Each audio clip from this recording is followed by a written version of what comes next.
Fellas. That was fun, huh? Nice little matinee game, an afternoon game in Brooklyn. Game 4 of the 5-game Eastern Conference road swing equates to another loss for the Phoenix Suns. Matthew, the team has now lost 2 in a row after losing to Boston the other night. What do you think of this one? It's tough, man. I love my lazy Sundays. I really do. So, I mean, if Monty wants to just tell me, like, hey, the last minute, Suns are only down by 8, I'm just going to sit the starters and put in the bench. Just let me know. I'll turn it off. I have a minute to myself. I can gather more information for this podcast. But no, he didn't let me know, or the rest of the Suns fans out there, that we're just going to give up with a minute left. I don't know if that's a big deal for you, but that was kind of weird. I thought down by 8 against the Nets team, where even though we're not making our threes, wide open threes, a couple threes within 20 seconds, we're right back in the game. That was very weird to me. I don't know what you thought about that, and if that made you a little pissed, because I actually wasn't upset with this game. I thought we just missed a lot of threes, but that last minute was very, very strange to me. Yeah, it's almost like a repeat of the Boston game, huh? Missing too many threes in the fourth quarter. Mm-hmm. Yeah, it's like that game, the Boston game, the team let us down. The players on the court were very lazy. They didn't feel like playing. Tonight, it was kind of like Monty did a little bit, but oh well. We're 2-2 now on this road trip. It's 2-2 now on the road trip, and I think my initial reaction is I'm not overly upset. I'm kind of in the mindset of, let's get to the playoffs, man. Like, I'm ready for the playoffs. We knew that this last stretch of the schedule for the Phoenix Suns was going to be grueling, that there would be losses. But it's not the same as losses that occurred earlier in the season. When you're losing to the Pistons and the Washington Wizards after they've been like decimated by COVID, those are games that you truly are just upset at. Mm-hmm. And there's reasons to be upset in this game, and we'll cover that here on the Suns Jam Session podcast. But I think overall, the Nets are currently the number 1 team in the East. They're without James Harden. They're disgusting with Kyrie Irving and Kevin Durant. They've got Blake Griffin. I mean, they've got all these different weapons, and you walk away from the game frustrated, yes, upset with refereeing, of course, but still looking forward towards the playoffs and knowing that that's what the end goal is. And if by any chance, by some great run by the Phoenix Suns in the playoffs, the next time we'll see the Nets is in the NBA Finals. This isn't a team that we're going to run into on our quest towards an NBA Finals. So, I won't tip my cap to the Nets because super teams drive me crazy. But I will just kind of bottle up my emotions like I always do, and just kind of get ready for the next one. Get ready for the next one. So, on that note, welcome to the Suns Jam Session podcast. Thank you for joining along live with us. Whether you're watching on Facebook, YouTube, or Twitter, we truly appreciate it. If you're listening on the Bright Side of the Sun podcast network, go ahead, subscribe, rate, and review. If you're on Apple Podcasts, go ahead and give us a 5-star review, and go ahead and leave us one of your spoken words. We'll put it right here on the podcast. We'll read it for all the Jamsters everywhere to hear. If you are watching along live on YouTube, smash that like button while you're here, and you can become an elite Jamster simply by clicking the join button and following the link in the description. Feel free to donate to the show via the super chat anytime, because we're going to use that to get Matthew better rapping and singing lessons. And after that, Matthew, are you going to be popping a beer with me today? You know what? I got my Starbucks coffee right now. Oh, I got my coffee. What kind of Starbucks coffee? Almond milk latte. Well, I got myself a Starbucks coffee too. It's a strawberry cream frappuccino.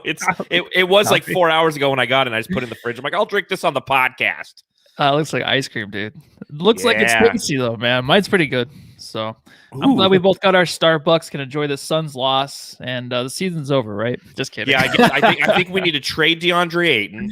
I think that Langston Galloway should probably at least get a nod at starting our 2-guard position. Torrey Craig clearly is the answer from now on at the center position. So I think we just need to tear it all down and build it back together. Yeah. Oh, well, it's a loss is a loss.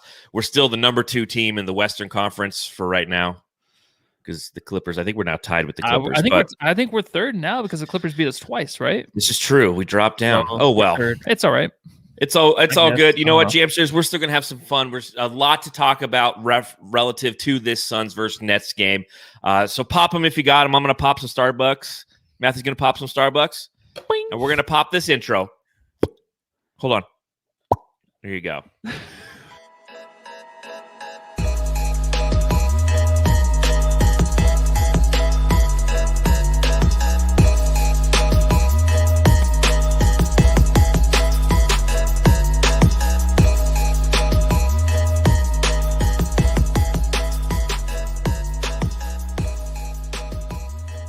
42 wins and 18 losses as the Suns have now completed Game 60 of the season.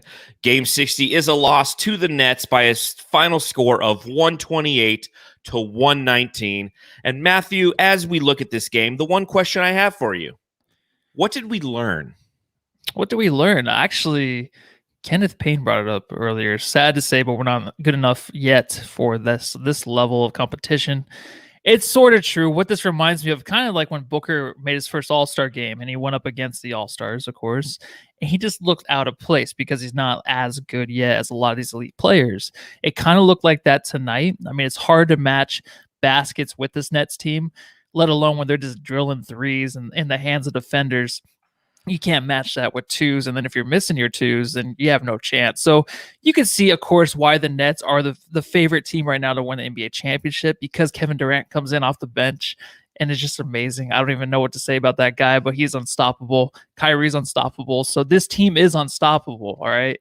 It's just, you can't do anything. No matter how good you are, no matter how good McHale turns into a defender, he's not going to be the guy to stop any of these guys. No one can stop him. I mean, they can get a shot against anybody. So what I learned is, the Suns aren't on that level yet. They really aren't, but they missed a lot of open threes. So maybe that's the reason they lost. But our stars, of course, right now aren't as good as what they have on their roster. And there's a lot of teams in the NBA who can say that statement that you just said, Matthew. A lot of teams don't have the star power and the firepower that the Brooklyn Nets have. The first time we played them, they didn't have Kyrie Irving or Durant, I believe. Maybe they had Durant, but they definitely had James Harden, who owned us. James Harden. It was just James Harden. That's correct. It was just James Harden. Tonight, they don't have James Harden. They have Kevin Durant and Kyrie Irving. And it's a cheat code. This has been a road trip of cheat codes. You're going against Giannis Antetokounmpo, who himself is a cheat code. You have Joel Embiid, who is also a cheat code. You have the Boston game in which the team just couldn't shoot the three ball very well. They played really, really solid defense on everybody. Kemba Walker just found his way to his most successful game of the season. And then tonight you go against a cheat code of a basketball team. And again, that's why we said, coming into this road trip, if we can fly back to Phoenix, Arizona with a 3-2 record under our belt, it is a successful road trip. They have an opportunity to do that tomorrow against the Knicks, and we'll get into that a little bit later. But you look at this game, and yes, Kevin Durant, he's been out the last 3 games, and that was kind of one of the talking points. He was somebody who was going to be on a minutes restriction this evening. He was supposed to, per Coach Steve Nash of the Brooklyn Nets, only play about 14 to 15 minutes. Kevin Durant ended up playing 28 minutes off the bench, 12 for 21 shooting, 2 for 3 from deep, 7 for 8 from the free throw line, and ended with 33 total points. When you look at Kevin Durant, Matthew, are you a fan of him? Yeah, I'm a fan of all these guys. And honestly, James Harden's the only one that might tick me off a little bit when I watch play, but I still respect his game a lot. But all 3 of these guys, Blake Griffin can go suck a butt. All 3 of the stars on this team are absolutely fun to watch. They don't bug me. Like, when the Suns lose like to a Doncic or a player we hate, like the Utah Jazz, it's frustrating because you hate these guys' faces. You don't like to lose to them. But when you play against Durant, it's greatness. Kyrie Irving will probably be one of the best point guards to ever play the game if he actually plays a full season coming up next year, the years after. It's just, these guys they're tough to hate, and especially when Irving pulls off that mini fro he has going on right now. That thing's nice. Good. He looks amazing. If the Suns would have won, I would have still gave the jam star to Kyrie Irving in that mini fro. He looks great. Yeah, I mean, I'm a big fan of the Nets. I've said this numerous times coming into the season. I'm glad that they're in the Eastern Conference. I'm glad they're a team that we don't have to fight through the playoffs in an effort to try to make a finals against. I like that they have Steve Nash as the coach and Mike D'Antoni as an assistant coach. They're a fun team to watch, and I'm a huge Kevin Durant fan. I always have been. The Slim Reaper is somebody who is just so effortless when it comes to the game of basketball. And he's so good in so many different areas. Caden Carter says, the chat says, fuck Kevin Durant. I thoroughly enjoy watching Kevin Durant play. Now, Blake Griffin, that's another story, as you referenced. Frustrating to watch him flop up and down the court and get the calls, right?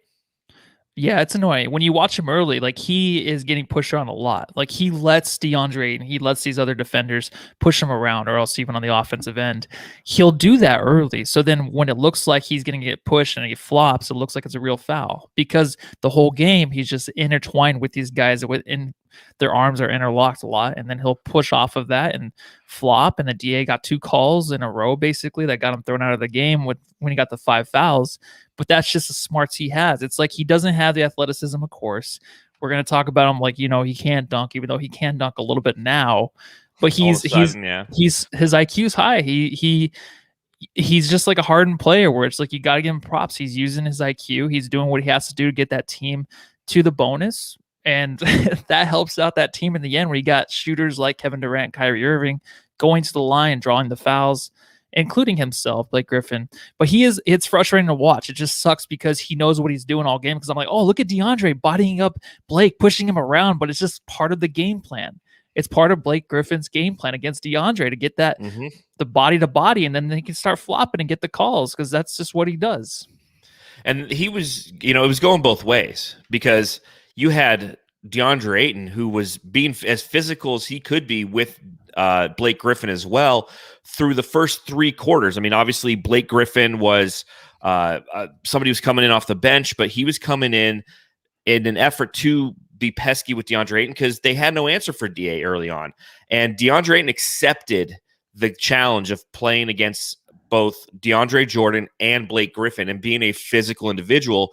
Unfortunately, some of those ticky-tack calls, which we saw plenty of them this evening, did catch up to DeAndre Ayton come the fourth quarter. Yeah, he did. And DeAndre played a phenomenal game. He did what he had to do against the Nets, and it just shows like he can step up in these big games like the Suns did. I think we're right there on the same level, right? With this team, the Nets, I mean, the star level is a little bit higher, of course, for the Nets, but we can hang with this team. And I think just those missed threes were huge. But DeAndre, I mean, he looked amazing tonight, I thought, when he was in the Ayton Watch 2021. I had to do it. I had to cut you off. We're talking too much DeAndre. No, I was done. To drop. I said game, and that was it. Okay. Yeah, DeAndre, I mean, he looked fantastic in this game. And I was kind of monitoring his performance quarter by quarter. And he had 8 of the Suns' first 18 points. He 8 and 6 in the first quarter. So 8 rebounds, 6 points. Yeah. No, other way, 8.6 rebounds. 2 points, 4 rebounds in the second quarter, 8 points, 2 rebounds in the third quarter, and then 2 points and 1 rebound in the fourth quarter, because he was ultimately caught up in foul trouble. He ended with 20 points and 13 rebounds, 9 for 12 shooting. And you knew that this was going to be a focal point for the Phoenix Suns, considering that the Brooklyn Nets aren't really deep when it comes to bigs, and they don't have athletic bigs. As we mentioned, DeAndre Jordan isn't what you would define as an athletic big. Blake Griffin isn't an athletic big. He is a flopper now. I mean, he is somebody who his athletic talent has left him, so he has to find new strategic ways to make himself impactful. He can shoot the 3 a little bit, but defensively, he is not anywhere near, he was never a great defensive player, but now he doesn't have the athleticism to be remotely defensive. So, DeAndre Ayton, just a quality game tonight. It's unfortunate because as the Brooklyn Nets were starting to collapse on him, the Suns couldn't execute their offense outside of DeAndre Ayton at times. No, they couldn't, but he was moving the ball well. I mean, he almost got triple team, I think, 3 different times in the post, and it needed to happen because I love DeAndre. I mean, 8 offensive rebounds. It has to be a career high, right? I didn't check the stats. I should have, I could just look it up really quick, but that's has to be like a career high. It has to be up there because he knew right away that he had the mismatches he needed all game. And especially when he would just throw it up there with the jump hook and go after it after that, like a little Sean Marion-esque where you just throw it off the rim and then go get it. that's fun to watch from DeAndre Ayton because he knows he has the ability to do that. So for things to start clicking for him and start doing that, it's fun. And like you were saying, the offense, I just think that when DeAndre had the ball and he would pass it out, nothing else would get going. I mean, there were wide open shots, dude. There were things the Suns were executing. The ball just was not going in. So that's what I love about Ayton. He set up Mikal Bridges. He had some really good assists in this game where he was finding guys cutting, especially with Cam Johnson. Cam Johnson was absolutely trying to, do the most he can on cutting to the rim, and DeAndre found him for one of those. And that's the thing that he can do. I think 2 years ago when we started this pod, I was like, I feel like DeAndre Ayton can be one of the best passing big men. He has the opportunity. It's just whether or not these guys can finish and get used to the opportunity that he's going to give them to where they can take it to the rim or just hit the wide open three. So he'll start piling on those assists as long as these guys can fall through. It's just one of these days where the Suns couldn't do that. So that was really the difference. But Ayton did whatever he needed to do on the court tonight. I mean, foul trouble, he, of course, can learn from that. We can blame the refs all we want, but he'll get smarter. He'll outsmart the other guys sooner or later, and it won't be an issue. Yeah, and that play with Cameron Johnson was such a fantastic play that he was pushing around Blake Griffin. They brought the double team. He had those smooth passes, and that's one of those things when you look at DeAndre Ayton that is going to continue to develop and get better is his ability to pass, because the opposition doesn't allow him to operate the way that he wants to because they know how much of a threat he is.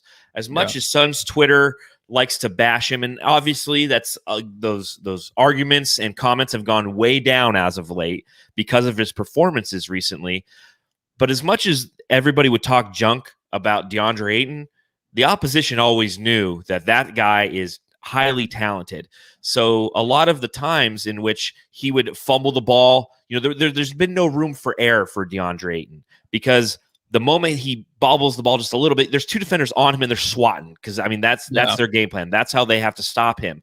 So to see him continue to develop and to showcase his affinity for trying to pass out of those situations and hit wide open guys is another positive to take away from this game and this stretch of the season, for about the past 3 weeks that he's been on. Again, it's frustrating that he didn't get some calls, and also that he didn't, when he hit guys, they weren't hitting the shots. The Suns in this game, another, it wasn't nearly as abysmal from downtown, but they were 12 for 34 from downtown in this game for 35% overall, 47% overall shooting, to Brooklyn's 53.5. And, it's just not going to cut it when you're playing arguably one of the best teams in the NBA. Did you watch any of this broadcast on ESPN? No, actually, I saw a tweet at halftime. I was like, oh, this game's on ESPN. I had no idea, but I already saw that it was double trash cans. So I did not switch over, because I love EJ and Kevin Ray. I can leave it there all day. I don't care. Well, I always like to take a look at what the national pundits are saying relative to the Suns and their matchup. And as I began watching this game with Doris Burke, and I forget who was calling the other side, but it was clear a couple things. One, you could tell that they're both like sitting in their closets at home because everything's just so delayed. They're like, oh, and Kyrie hit a three. It's like, it's so awkward. I hate that stuff. It's just like, it's just, it's not a pleasurable watch. And as we have Melvian here, a Suns fan UK, says Doris might as well be employed by the Nets in this one. Oh yeah, it was a pretty aggressive propaganda campaign for how glorious the Nets are and what they do, and talking about how great of a general manager Sean Marks is. Mm-hmm. It's like, listen, you want to talk about a great general manager? Go ahead and look at the job that James Jones has done. He doesn't have multi-year all-stars and finals, guys who've won championships showing up to his door, knocking and be like, hey, can I come play for you? He's got Chris Paul came, and he's the one guy who did, but he's never won a championship. And like Jay Crowder, who's been in the playoffs, who had to be coerced by the rest of the Suns. I don't know how much of a great job Sean Marks, former Phoenix Sun, by the way, I don't know how much of a great job he's necessarily done in Brooklyn. It's got to be pretty easy when everybody just shows up at your front door and they're superstars. They're like, yeah, we want to play here. You're like, sweet. Yeah, no, it's not much. I think Steve Nash has to take all the credit. I honestly think a lot of these players want to play for Steve Nash because he lets them do what they want to do. And they were talking about it. EJ was talking about it, how he has to be like a therapist basically to this team, right? They're psychologists, psychiatrists, whatever it is. He is psychiatrist. He honestly, he is that guy, right? I mean, he's a psychiatrist to this team. Psychiatrist, fool. Know, Psychiatrist, that's great. Psychiatrist. But he is that guy. I mean, there's a lot that you don't see, of course, in the locker room, what these guys want to do off the court, and a lot of it probably flies with Steve Nash. He lets them play together on the court the way they want to play off the court. You can do what you want. If you don't want to show up for the game, that's fine. You don't have to early in the season. I mean, any other coach would have probably suspended the player or sat the player just to prove a point. But Steve Nash, I feel like, listens to this team. A lot of sensitive guys on this team. So he has to listen. He has to embrace them, feel where their heart is. You know, he has to be that guy. So he deserves all the credit. I mean, he's a runner-up, maybe third. On my coach of the year award. I mean, Monty's of course number one, but Steve Nash is up there. He's done a great job, and he got a lot of flack for taking that job and being just right out of the NBA, being a head coach right away, like it was given to him. And he's had help with Mike D'Antoni too, but he got a lot of shit for it earlier, and he deserves a nod for coach of the year. I mean, Monty will win, but I think he should be up there.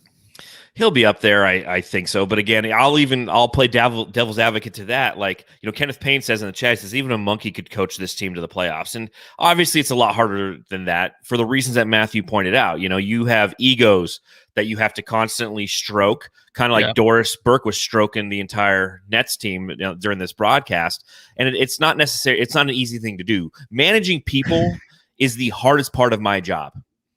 I mean, it is managing personalities, understanding that everybody needs to be managed differently, trying to keep everybody happy and play well in the sandbox is the hardest part of what I do.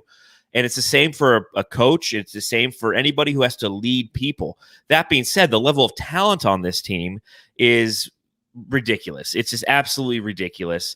And it is, I will knock that for Steve Nash and Sean Marks, because they do have so much talent that there's so much room for error within the confines of trying to manage all these egos and these people that even if, you know, something goes wrong and somebody's a little bit upset, their talent alone, even when they're pissed off, is going to still come through. This team is so talented. I mean, you look at somebody like Joe Harris in this game. Joe Harris didn't have any points at halftime, ends with 10 points.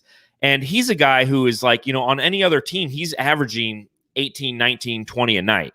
You know, I mean, he's a fireball shooter, but because they have so much offense on this team, it's like he's a minor. He's the fifth option sometimes on offense. Him and Shamet are like the fourth and fifth options. It's almost ridiculous and almost, you know, dare I say, unfair. You know, I was talking to you. We went out yesterday to celebrate your sister's promotion / birthday, and Rose Lissy. And yeah. And we were talking about Moneyball. I just watched Moneyball again. It's one of those movies that I absolutely love because, you know, Brad Pitt says, he's like, we're playing an unfair game. We're playing a game in which you have payrolls that are this high, and you have, you know, because baseball's payroll structure is all jacked. And, you know, they were trying to find a way to try to beat the system, if you will, in Moneyball, for those of you who've seen it. I'm sure you have. When it comes to the NBA, the Brooklyn Nets are like the New York Yankees and the Los Angeles Dodgers. They all have they can spend $160 million. They get all the payroll tax, luxury tax, all those things, you know, and you look at that $40 million extra that they pay over the average salary in the NBA, because the average team is about $112 million of payroll salary. You know, they can afford to take the hit, one, and two, guys will take discounts to come and play there, a la like the Blake Griffins. Again, you know, he's trash-ish, but he did have an effect on this game. So, I mean, it's interesting to I can't sit there and give the Nets all this credit for this amazing job that they're doing, because they already have a lot of the answers to the tests. Yeah, but then one of the things is it's so stupid in the NBA and in sports. You have to stay motivated to win. And it's so difficult right now to get these guys to go out there and win. Kevin Durant and Kyrie both won championships. The reason they probably want to win now more than anything is because they want to James Harden. So you got to find that thing. It's like, so what is the meaning of all of this with basketball? It's like, so the championship's the ultimate prize. It should be something that should motivate anybody, right? Every year to win as many as you can. But it's like it's impossible to have 3 in a row because everyone gets so sick of each other and they need something to get them going again, something to motivate them. So it's like, then how important is the championship, right? I mean, if you don't want to go out there and play with the same guys every season, if you have that roster, the ability to do so, and just want to play hard, want to win every game, want to win the championship every year when they have the opportunity, because before you know it, you might be done. I mean, Kevin Durant survived a couple injuries. Now he's back, but his run was almost over. You know, he might have never got another chance with the injuries he had. So it's just so weird right now. So that's why I think Steve Nash has the opportunity to really do something special with this team, because he has to motivate them and then into next season if he's still the head coach. So that's just something to look out for. It's like, why the hell are we even doing all this if it doesn't even matter to these guys? You know, you're not wrong. You know, it's interesting to hear Weird. consistently, you know, like when Kevin Durant was in Golden State and he was with Steph Curry, and how the regular season was almost like an annoyance to him. I mean, because he would go on the Bill Simmons podcast and talk about Blog Boys, which I guess we're Blog Boys and such, and he would just talk about how unmotivated he was during the regular season. And you know, I guess I can see that, because I remember being in the playoffs perennially as a Suns fan, and whenever they would lose, you'd be like, oh shit, we have to go through a whole other regular season just to get back to the playoffs. You know, so I can get that mentality from a player, but at the same time, like the ability to stay motivated. I mean, don't they give you like 34 million reasons to be motivated every year? Like, yeah, that could be one of the reasons, but then money doesn't matter either. I mean, the happiness is just with themselves, and especially when you have Durant, who just hates himself or everybody around him for no reason. I don't know what's going on with him. So it's hard to manage that, dude. True. It really is. And it's, you know, it's kind of one of those psychological challenges that these guys have to face night in, night out. And we're just a couple of podcasters who enjoy watching the game. And, you know, I try to analyze what's on the court, not what's going on in between those heads sometimes. The Sarge smoke break. Thank fucking God. Dario Saric got a smoke break tonight. He did not play. Monty Williams must have read my piece called Where Art Thou, Frank on brightsideofthesun.com, where I pretty much said, hey, listen, we need to let Dario sit a little bit. Like, I love Dario. I am a Dario supporter. Dario is going to be key to this team's success come playoff time. But get Frank some minutes. I don't care how ugly they are right now. Nothing can be uglier than a guy who just falls over all the time. And he got a smoke break, so we're not going to spend a lot of time talking about Dario Saric. But I did want to talk about Frank Kaminsky. He did get some minutes tonight, finally got an opportunity to see him. You know, wasn't a ton of playing time, 11 minutes, 5 points, 1 for 2 from 3, 3 rebounds, 2 assists, a steal, and a turnover, and 3 fouls for Frank Kaminsky. But how nice was it to see Big Frank back out there? It was nice, but can you imagine being Frank and being like, oh, I'm back. Who you guarding? Kevin Durant.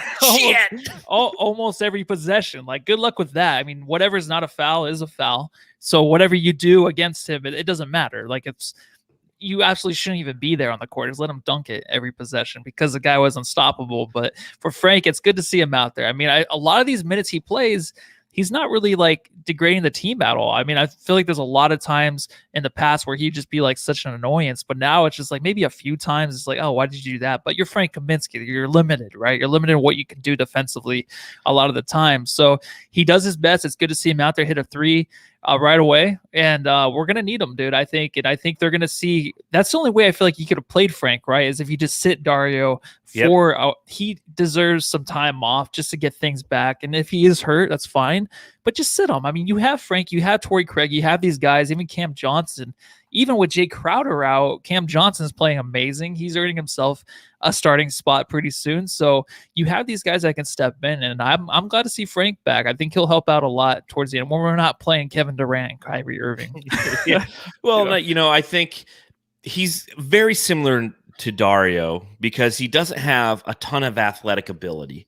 And he tries to maximize everything he has. And whenever he starts to back somebody down or do something in the lane offensively, it's almost comical because it's like watching a deer walk for the first time. It's just they're all over the place. Saric. It is. It's like watching. It's just a bigger Saric. But real quick, shout out to Coda Kid for the $10 in the super chat, and Tree Nugs for $4.20. He gave us $4.20s and said cheers. So nice, thank you. Very nice. We appreciate it. We're gonna get Matthew an eye patch one day. He wants to be a pirate for Halloween. So the more you donate, the better and more high quality that patch can be for Matthew. Or to be a pirate. born to be a pirate. But at the same time, he connects the offense in a way that Dario doesn't.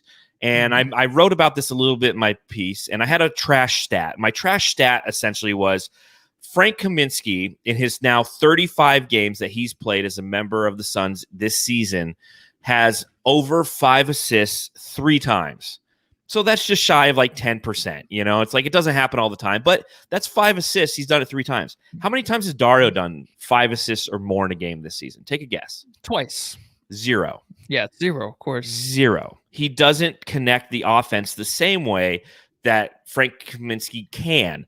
We wrote about it. We talked about it earlier in the season, the F&B connection, the Frank and Bridges connection, the way that he uses the cutters around him. And you saw it early in this game. He was making a couple quality passes, to set up his team to be successful on offense. And although he is a liability on defense and isn't a great offensive player, he can hit the 3 ball and he can connect the offense. And for right now, for this last stretch of the season, I think it's important to get him some minutes because you may need him at some point in the playoffs. But more importantly, it's time to give Dario about 3 or 4 games off.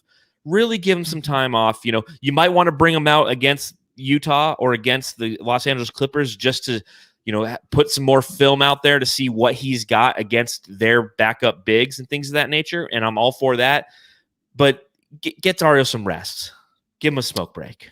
Yeah, I mean, he needs it. And I think Frank, he does a good job just because he's longer, right? He can keep the ball up high without it getting snatched out of his hands like Dario happens to him a lot, where all of a sudden he'll be fumbling and bumbling underneath the rim with somebody or up in the post. It's just like, what's going on over there? And then Frank, he can get it out quick. So that's something he's really good at.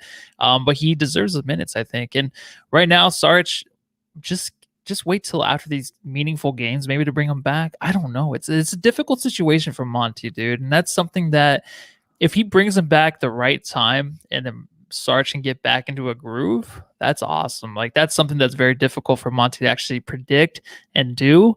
But if he pulls it off, I mean, that's saving us, not us, but the Suns team, minutes that are going to be fulfilled by a good Sarge, and he can actually put up some decent stats. And there's that gnat trying to fly in my mouth again. It wants some coffee. He does. Yeah, no, you're absolutely right, though. And again, come playoff time, Dario is going to be huge because we've obviously the growth of Deandre Ayton this postseason is going to be paramount moving forward, just for him as an individual. But we're really going to go as far as kind of the bench can take us. And Dario is going to be a key cog in that. And I was listening to the Coast to Coast podcast. So shout out to Daniel Duarte and Flex from Jersey. They put out the Coast to Coast podcast. Fantastic listen if you have the time. And they were talking about if, the first thing they were talking about was kind of the playoff seeding and how the Suns end goal should be a 2 or a 3 seed, not the number 1 seed, which we talked about in the last podcast. I totally agree with that because it puts the Lakers as far away from you as possible so we can meet the Lakers in the Western Conference final, knowing that they would have to go through 2 tough series in order to get to the Suns through Denver and Utah, essentially. And the Suns obviously have to take care of their business. But another question that they posed to each other, and I thought was a good one, was if we get to the Western Conference finals and we lose to the Lakers, is this a successful season for the Suns? Yeah, I think so. I think absolutely. Yeah, because I mean, I've said that all along. I don't think we're going to beat the Lakers if they only have Anthony Davis and we lose. And yeah, it's unsuccessful because the Suns team wants a championship this year. And so what's wrong with us Suns fans wanting it too? So we want those. We are on the same expectation level as a team because they want to win it all this year. Okay, they want to skip another whole step. They want to just win it all. I mean, so if the Lakers aren't healthy, though, they're not making it to the Western Conference Finals, of course. But if it's LeBron and AD healthy, I don't think it's possible. Maybe they can squeeze it out in 7, but it would absolutely be, a great season to look back on. It'd be tough to get through both of them in a 7-game series. Beating them 4 times would be absolutely tough. I'll tell you another thing that was tough today was seeing Mike James and Tyler Johnson out there for the Brooklyn Nets. The ghosts of Suns backcourt pass. And then they started, they both had a couple bad passes. I was like, I swear I've seen this before, right? Yeah. Well, Tyler Johnson, he's just a spot-up 3-point shooter now. He's absolutely fulfilling his role. And you talked about these guys. What was his name? Joe Harris. I don't know why I forgot his name. I love that guy, actually. Joe Harris, they had to, play around with this lineup. There's so many ins and outs, who's starting, who's not. So these roles these guys are picking up without complaint and just doing what they do, hitting the threes when they need to, and just doing more. I mean, those two kind of fit in. I know Mike James only played 6 minutes and got 2 points, but it's funny to see him because we know the rough days we had with him. But then Tyler Johnson has his role. I think Tyler Johnson knows what to do now. He even in the bubble looked really good for this team. So what do you think of his hairdo? It's crazier and crazier every time I see him. Every time. And I love it, dude. I think he is looks like a animal out there, right? He's just a freaking animal, man, with that hair. I don't even know what's in and what's out. It was like pigtails. I was like, what's going on? Yeah, it's like, what's tied up? What's even let loose? Like, what's going on up there, man? So I'm jealous. Anybody that has that much hair it's an amazing person to me. Well, and and Mike James, I gotta say, he got one call on him where I was like, hold on, dude. Like Booker doesn't get that call. And this is going to segue right into my next segment where we just blast the referees because, fuck them refs. But like, I see Mike James going, he goes for a jump shot. I forget who it was. It was Chris Paul or Devin Booker. One of them kind of came down on the ball and didn't seem like there was a bunch of contact, and boom, there was a whistle. And it was right at that point that I was really starting to go, oh shit. The refs are listening to what Doris Burke is saying. The national narrative clearly must be that the Suns need to go ahead and not win this game. The national media was making it sound like the Suns were lucky to be there, which is bullshit. And you kind of look at the end result. The Suns had 24 fouls. The Nets had 17 fouls. But there was just a lot of weird calls, I feel like. Did you see the play where Mikal Bridges makes a layup on a wide open pass from DeAndre Ayton and just, the ball comes down right to him and he just gives the ball to the ref and they call a delay a game on him. Like, what the actual fuck was that? There were some weird things besides foul calling that were just, what is going on? I mean, those two with Blake Griffin and DeAndre Ayton, where he would just put his elbow out because they were fighting all game and he flops. Those are the two where I was upset about. But I mean, the Suns got to the free throw line just as much as the Nets did. To go against the refs always after these losses, it does suck. And like, where's the respect? You know what? I don't know. It's not going to happen this year, I guess. So I'm trying to move past it. It is frustrating to watch, but the Suns need to too. I mean, if they were going to come out, Book's last interview after the Celtics game, like, not enough respect. I don't know, dude. A lot of those fouls were fouls on Book, and a lot of those no calls were just no calls. They just weren't there. So if you're going to rely on those calls all game, you're going to lose a game. You're going to. I mean, unless you're handling the ball consistently, like a Luka Doncic or Jokic, like these guys that always have the ball and just need to rely on the refs a lot more. Booker's not that guy. Booker needs to focus on, I can get easy shots against a lot of these defenders. If you're going to draw the foul and you don't get it, I'm sorry, man. I don't know what to say because I think it's really costing him mentally in the end with this ref thing. I mean, I know they control the game, of course, to the refs, but you absolutely need to focus on other things and getting upset about this because I don't know what to say about it anymore because it's going to be something till next season we're going to have to think about and talk about. Yeah, the refs is always kind of the trigger point for us as fans, and it's not unique. And that's one thing that I'm learning more and more as we've conducted these podcasts and we've immersed ourselves in communicating with other fan bases is we are not alone in thinking that we get screwed over by the refs. You look at the game against the Milwaukee Bucks in which PJ Tucker hit Devin Booker on the arm, and it was a foul. But, I talked to a couple Bucks fans after that game, and they're like, dude, that wasn't the only thing where it was like, that was kind of some bullshit. They're like, Devin Booker does this like run flyby thing, and he throws the ball up and he kind of nods his head, and they like, that's not a foul every time. I'm like, okay, I can kind of see that, but I'm like, it's also the makeup for all the other fouls that he doesn't get called on him, where he, like the DeAndre Jordan play today, where he went down, put up a great, left-handed shot, but DeAndre Jordan just bulldozed him after the shot, and it was no foul. Yeah. So I mean, it's frustrating to see that, and again, it's the part of the game where I think both you and I have tried to put ourselves a little bit further and further away from that discussion because it's just no point. I mean, I wish it was consistent. I wish it was clear. I wish there was, as AD 14 debt says in the chat, Blake was flopping everywhere. Like, I wish these things weren't happening, but players are incentivized for it. That's the way that the game is called consistently. It's consistently inconsistent. It's consistently bad, in my opinion. We've talked about it numerous times on this podcast, how that's one thing that they need to address going into this offseason is, really trying to get some control of this. And I've said it before, they need to have better training protocols for referees to ensure that they know what is a foul and what's not a foul, and take some of the decisions out of the hands. One thing that I think that Major League Baseball does great at is if there's a bang bang play at second base there and the coach chooses to review it, New York is the third party that goes, okay, this is what the call was. It's not the two guys. It's not the umpire who was right there who made the wrong call. And we're like, no, I was right, man. Yeah. No, it's too close, right? Like, no, I'm good at what I do, right, Bob? Yeah, you're great at what you do, bud. It's like, no, it's New York being like, hey, Bob, you fucking blew that one, okay? And I wish we'd see a little bit more of that in the NBA. You know what league did it the best was the XFL, where you watched it when you're watching it live. There's a guy or a woman up there in the booth reviewing it right then and there with the commercial audience, everyone. And they're saying exactly what they're seeing and why they're calling what they're calling. That is the perfect way to do it. I mean, in the NBA, maybe not, but there just has to be somebody, even with those little elbows that DeAndre threw and then Blake flops. Someone should see that real time. Be like, no, it's not a foul.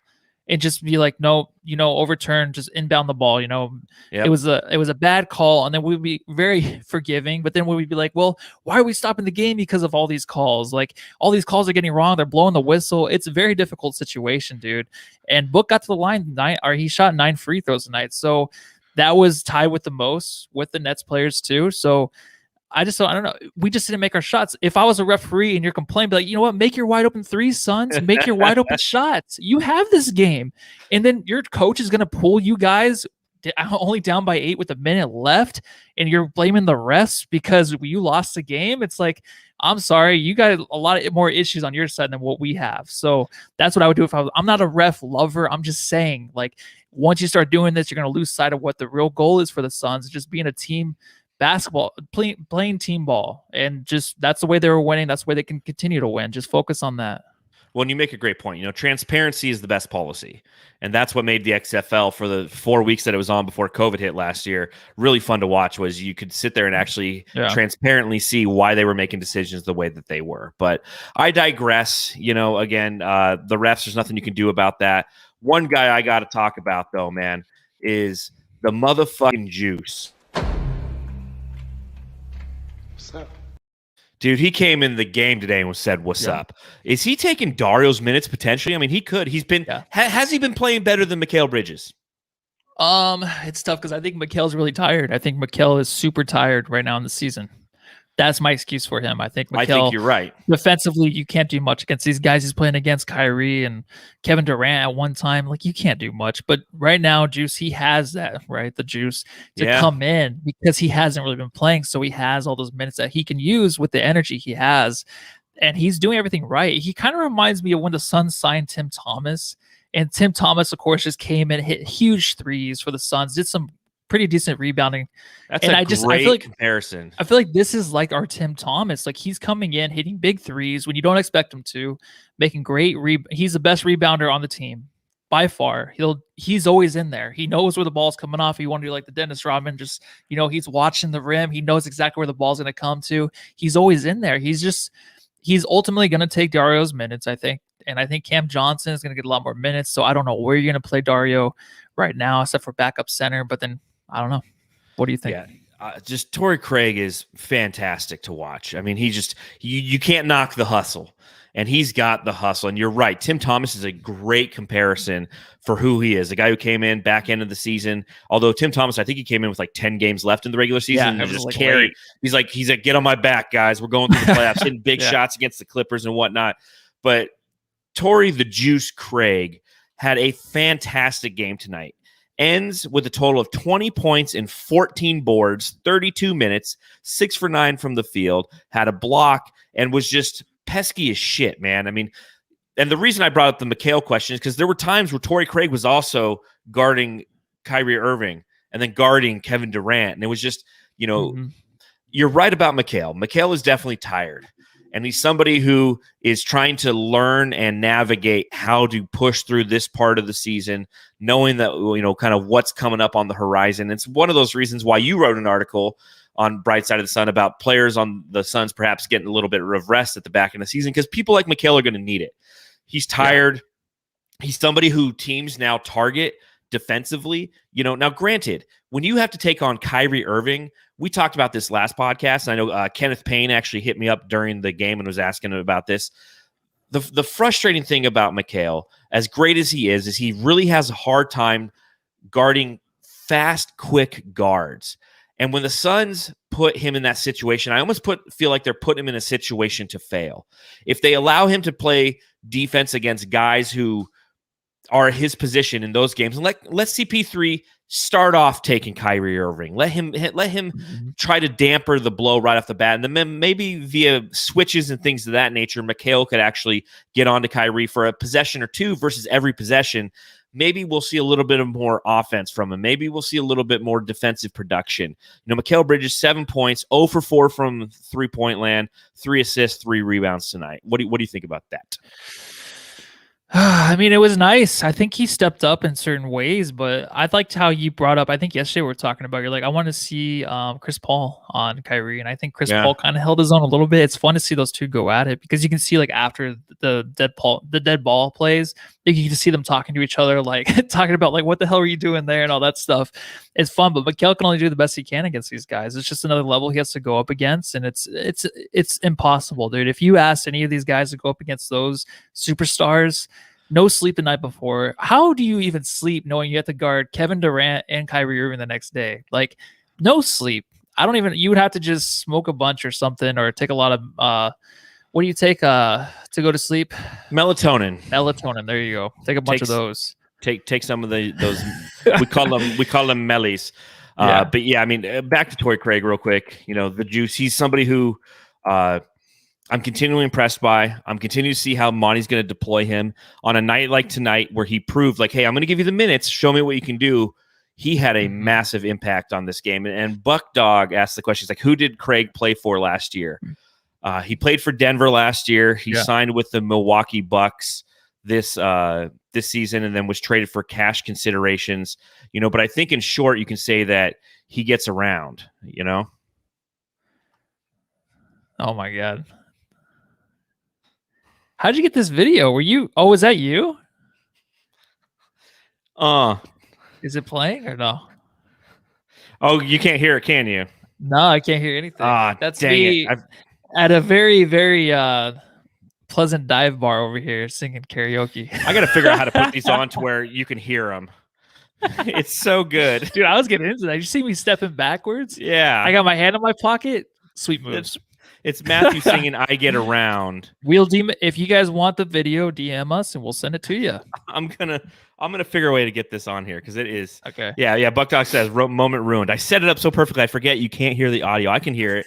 It's fantastic. It's fantastic. It's Matthew singing I Get Around by Tupac. I've always wanted to sing that my whole life. I'm like, I've never done karaoke ever. And I'm like, I got to sing this song. And they had it and I messed it up pretty bad. I was actually really mad at myself going, it was awesome. You fucking killed it, man. No, the first 2 verses I messed up because I wasn't used to it. So Buck Dog, was that Matthew on karaoke? Yes, that was Matthew on karaoke. And I will figure a way to put that on here. I appreciate it, man. Thank you. Dang it! How did I mess that up? Real quick, CP3. Want to talk about him? Ended the game with a total of 14 points, 8 assists, 5 from 11 from the field. Not his greatest performance, but I was impressed with his defense on Kyrie Irving and Kevin Durant. There was one play where Kevin Durant had him ISO'd, back down twice on him. He pulled the chair because Kevin Durant turned around to put up a jumper, and I was expecting Chris Paul to be right there and create contact, and he came up short on it. It was one of the few shots that Kevin Durant made. Chris Paul, again, the consummate professional. Yeah, and honestly, this is a game where, like last game, it's like, can you get the win for the Suns? He almost had to, right? I mean, Booker tried his best, but Booker had 36 points, but it seemed like just empty points in a lot of ways. I just didn't know where he was consistent to where he can actually get us the win tonight. Obviously, he didn't. He was just missing, and I think Chris Paul was just missing, but he had a chance there. I feel like he wanted to go up against Kevin Durant and up against Kyrie defensively, and then offensively try to take over. It just didn't happen tonight. Yeah, he didn't have the juice, if you will, at the end of the game, as a lot of the Suns didn't. So that brings me to our next segment. Jam Star of the Game. All right, this is your reminder, Jamsters. If you're watching along live, go ahead and hit the thumbs up button and subscribe, rate, and review. Matthew, who are you giving the Jam Star of the game to in this one? I think it's Torrey Craig, and this might be his first one from me. Maybe not, maybe second. But absolutely deserving. I mean, he came in, played big minutes, and I didn't even know Dario was out till I saw him standing there on the sideline after the first quarter. And I'm like, "Where's Dario?" Oh, he's in his PJs or whatever he was wearing. But Torrey Craig stepped up huge, dude. And we're talking about how he has that energy. He can come in. He has a lot to use going into the playoffs, so he's gonna give it all he has, and he did tonight. And I think he helped us out as much as he could. I mean, he did as much as he could on the court. And he was outstanding tonight, I thought. As Buck Dog says, the juice. Yeah, I got to give it to the juice as well, man. I mean, don't get me wrong. Deandre Ayton had a fantastic game. Was the focal point of the offense. You know, the key to beating the Nets in the Suns scouting department's eyes was feed DA early and often. But having Dario out, having Torrey Craig with the opportunity to try to make an impact on this game, finally getting to see what he could do in multiple minutes. It's got to be Torrey Craig, man. I mean, he was really fun to watch, and again, you know, it's nice to see that depth come down in the way that it has, and showcase to everybody like, hey, come playoff time, we're going to have so many different options for this team. So it's going to be interesting to see what happens in these next few games as we get kind of to the back end of the season, and to see if that's something that the Suns choose to do, is to give Torrey Craig some more minutes while trying to rest Dario, or if Frank's going to get any minutes too. So as Coda Kid says, Doris Burke, Jam Star. I'm sorry I missed that. You know, usually I like Doris Burke. I enjoy listening to her. So sometimes I do, but it was a public service announcement this evening for the Brooklyn Nets. Guess what? All right, the Guess What segment in which we try to guess things. Matthew said the Suns. I'm trying to catch him on the season, so I said the Nets, and unfortunately I win this one. I'm within 4 games of you, dude. So 26 and 18 for me, 30 and 14 for you. Up next, tomorrow night, the New York Knickerbockers. The Suns have the last game of their 5-game road trip, and they are going against the hottest team in the NBA, the New York Knicks, a team that has won 9 in a row. Matthew, what are you looking for in this game? Man, this is going to be an awesome game, honestly. I'm super excited. I was more excited about this game than the Brooklyn Nets game because I didn't know KD was going to play.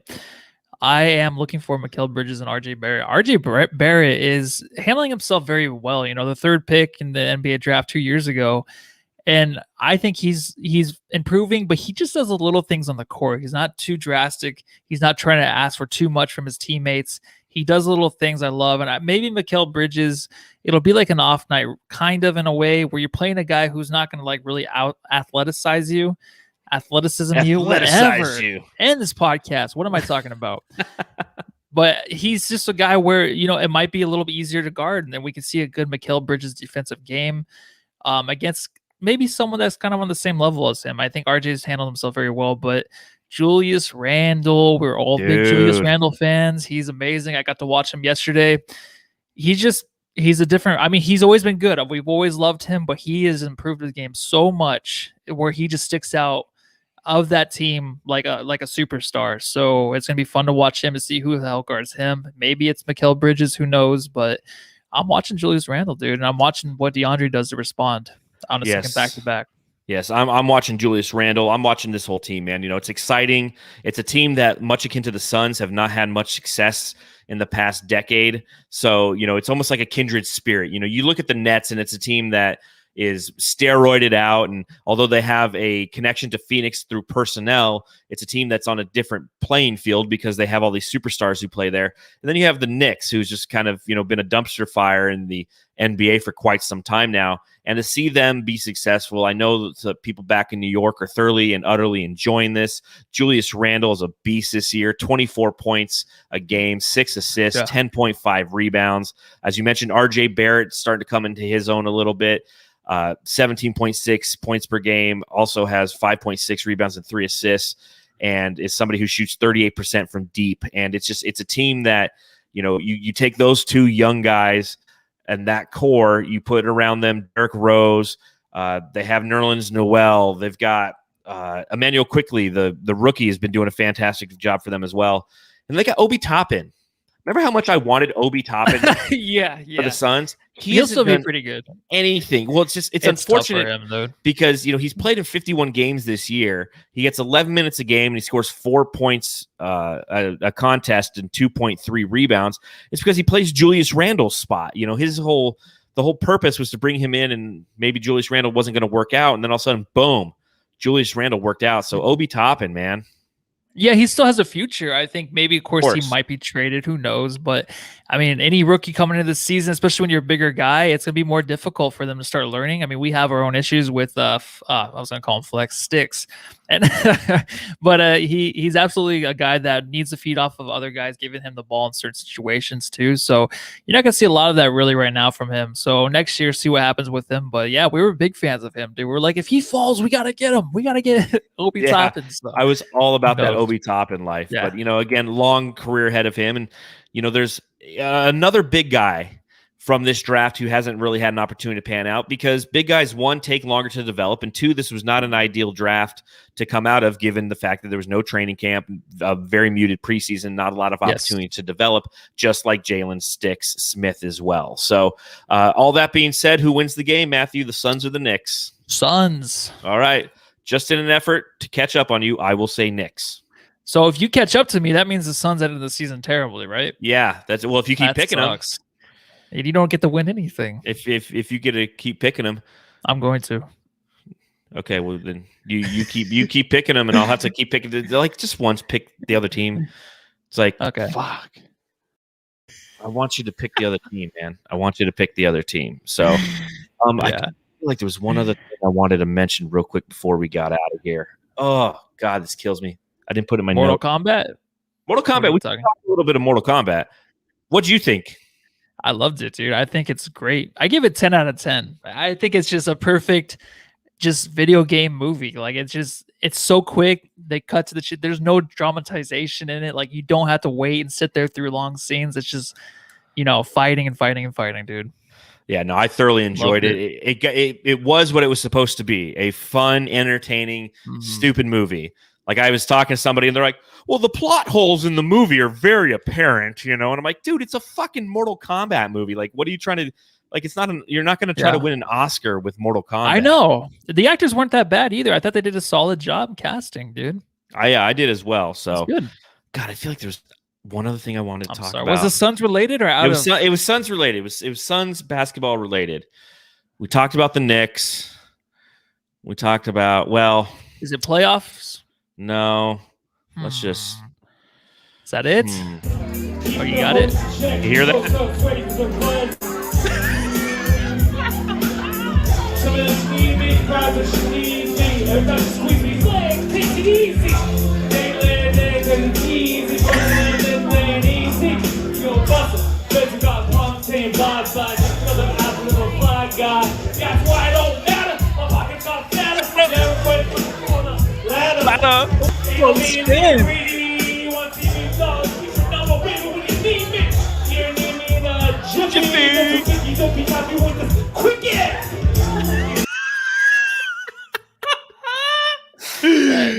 There.